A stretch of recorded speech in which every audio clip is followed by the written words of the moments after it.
আসসালামু আলাইকুম সবাইকে। আজ আমার গাড়লগুলোকে বাইরে আনলাম খাওয়ানোর জন্য।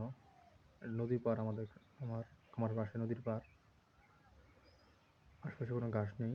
নদী পার ছাড়া আর কোনো জায়গায় ঘাস নেই আপাতত। দেখেন আমার দরকার খাচ্ছে।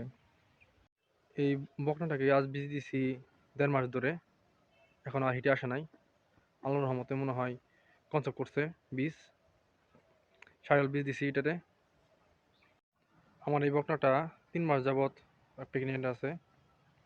3 মাস আগে আর কি এআই করেছিলাম এটাকে। আর গাভীর প্রেগনেন্ট বয়স 5 মাস। আপনারা জানেন যে আমার এই বকনাটা 2-3 বার বীজ দিছি কিন্তু কনসেপ্ট করে নাই, এখন কনসেপ্ট করছে। গতকাল আমার এই গাভীটা শিং ভেঙে ফেলছে। কীভাবে শিং ভাঙলো তা আমি বুঝতে পারিনি।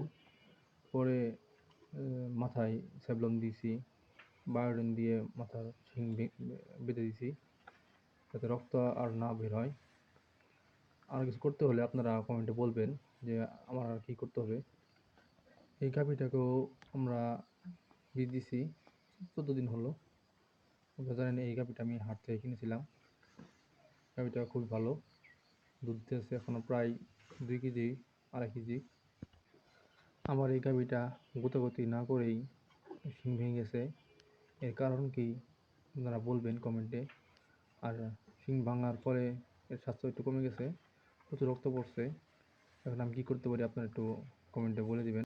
ভিডিওটি দেখার জন্য সকলকে ধন্যবাদ। চ্যানেলটি সাবস্ক্রাইব করে চ্যানেল পাশে থাকবেন। ধন্যবাদ সবাইকে।